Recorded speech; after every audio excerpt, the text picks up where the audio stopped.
Good morning everyone, dear students. Last time हम dimensional analysis ही कर रहे थे, जहाँ पर हमने 34 तक फिजिकल क्वांटिटीज़, उनके फिजिकल रिलेशन, उनकी डायमेंशन फॉर्मूले, उनकी यूनिट्स, एसआई यूनिट्स को पढ़ लिया था। आप थोड़ी सी बाकी बची हैं।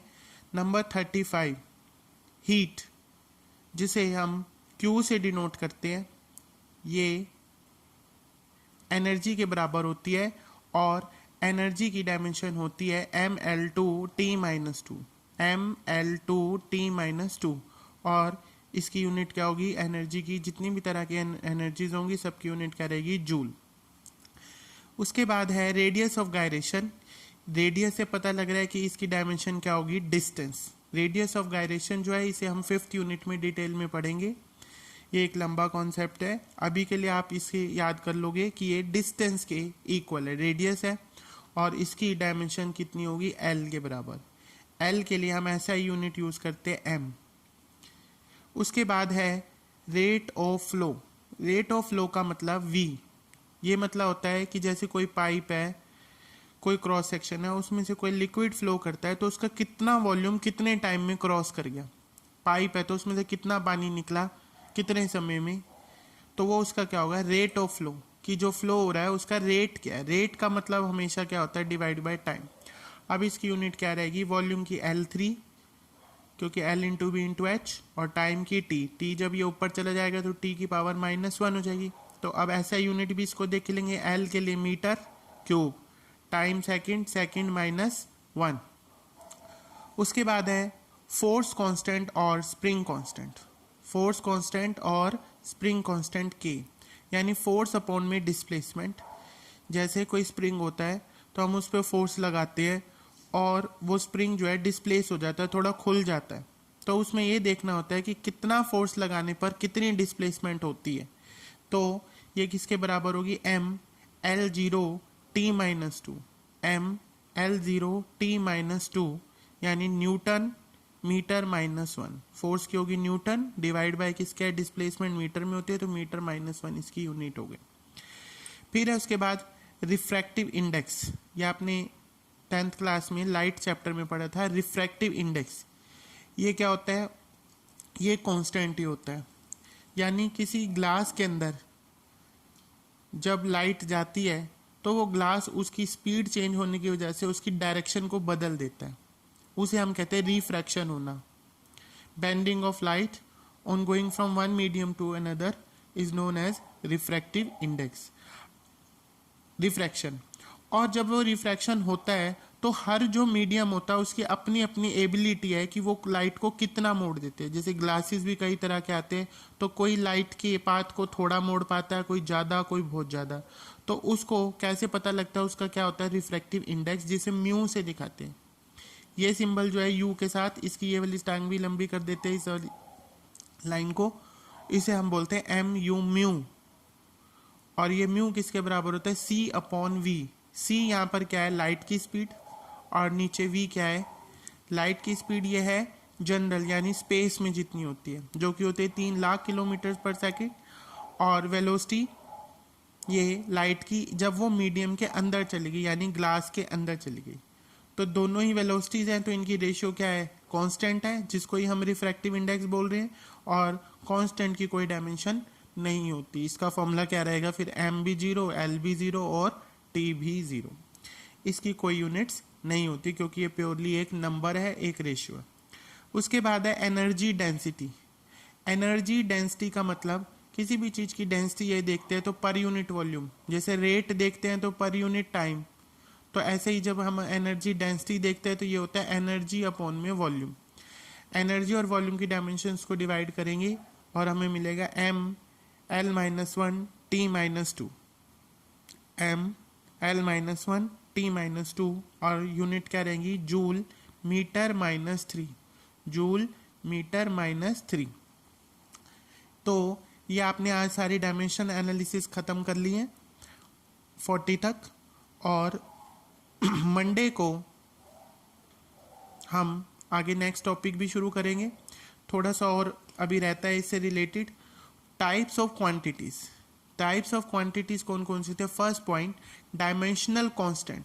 अब जो ये फिजिकल क्वांटिटीज भी हमने पढ़ी हैं उनके टाइप्स कौन कौन से होते हैं। पहला टाइप है ऐसी डायमेंशनल कांस्टेंट, जो फिजिकल क्वांटिटी कांस्टेंट तो है पर उनकी डायमेंशंस हैं। वैसे जैसे हमने अभी ये देखा कि रिफ्रैक्टिव इंडेक्स एक कांस्टेंट है और इसकी कोई डायमेंशन भी नहीं है, कोई यूनिट्स भी नहीं है।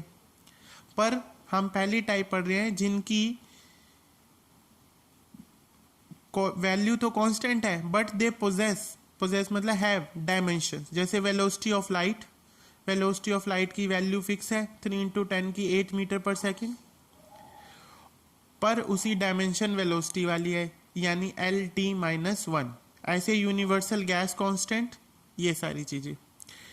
दूसरा है डायमेंशनल वेरिएबल्स, यानी जिनके पास डायमेंशन भी हो, डायमेंशनल है और वेरिएबल और इनकी वैल्यू भी फिक्स नहीं है यानी वेरिएबल्स है। तो यही डेफिनेशन लिखेंगे, whose values are variable and have dimensions. Example area, area की डायमेंशन भी है, एरिया होता है लेंथ इंटू ब्रेड्थ, दोनों ही लंबाई हैं L into L, L square. और वॉल्यूम LBH इसका जनरल फॉर्मूला है, फिजिकल फॉर्मूला, और डायमेंशन का होगी L इंटू L यानी L3। तो इनकी डायमेंशंस भी हैं और ये वेरिएबल भी है, वैल्यू फिक्स भी नहीं होती। उसके बाद है dimension less constant. Dimension less constant कौन से होते हैं? जिनकी डायमेंशंस नहीं होती पर वो कांस्टेंट होते हैं। Whose values are constant but they have no dimensions, जिनकी वैल्यू तो कांस्टेंट होती है पर उनकी डायमेंशंस नहीं होती, but they have no dimension. Example 1, 2, 3 ये सारे नंबर, पाई और ई एक नया कांस्टेंट है आपके लिए, ई एक्सपोनेंशियल बोलते हैं। इसकी वैल्यू जैसे पाई की वैल्यू फिक्स होती है 22/7 या 3.14, ऐसे ई की वैल्यू होती है 2.718, 2.718, ये भी एक कांस्टेंट होता है। उसके बाद है डायमेंशन लेस वेरिएबल, ऐसे वेरिएबल्स जिनकी डायमेंशन नहीं है पर वेरिएबल है। Whose values are variable and have no dimension, जैसे एंगल, स्ट्रेन, इनकी डायमेंशन नहीं है पर इनकी यूनिट है, जैसे एंगल की रेडियन। इस तरीके से ये आपने 4 तरह के dimensional constant, dimensional variables, dimensionless constant, dimensionless variables, इस तरीके से। उसके बाद है यूजेस ऑफ डायमेंशनल एनालिसिस, यानी डायमेंशनल एनालिसिस के यूज क्या है, यूज कैसे करते हैं हम।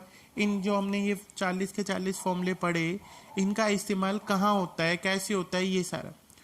तो पहला है इसमें conversion of one system of units into another. जैसे कि हम CGS यूनिट यूज कर रहे हैं, CGS सिस्टम यूज कर रहे हैं जिसमें सेंटीमीटर ग्राम सेकंड है, उससे अगर हमें MKS में जाना है ना, मीटर किलोग्राम सेकंड, ऐसे दूसरे किसी भी सिस्टम में जाना है तो उसके लिए हमें डायमेंशनल एनालिसिस का इस्तेमाल करना होता है।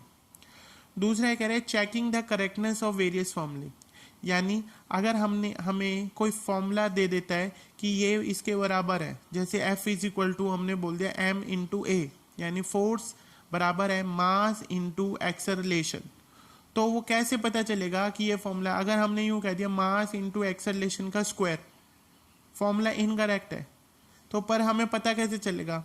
या तो आप प्रैक्टिकल करके देखेंगे कि फोर्स मास इंटू एक्सेलरेशन के स्क्वायर के बराबर आ रहा है या नहीं आ रहा है, या फिर हमारे पास दूसरा तरीका है डायमेंशनल एनालिसिस से। उससे क्या होता है, लेफ्ट साइड और राइट साइड इक्वेशन की दोनों तरफ हम डायमेंशनल फॉर्मूले पुट करते हैं। अगर दोनों की वैल्यूज इक्वल टू आ जाती है, बराबर आ जाती है, वेरीफाई हो जाती है, तो हम कहते हैं कि गिवन फॉर्मूला इज करेक्ट। इनके बेस्ड न्यूमेरिकल, फर्स्ट टाइप के भी, सेकंड टाइप के भी जो इनके यूजेस हैं, ये इन टाइप के न्यूमेरिकल्स जो हमें एग्जाम में पूछे जाते हैं। तो इस तरीके से हम डायमेंशनल एनालिसिस का यूज़ करके आगे कल परसों तक देखेंगे भी आगे की न्यूमेरिकल में कैसे यूज़ हो रहा है।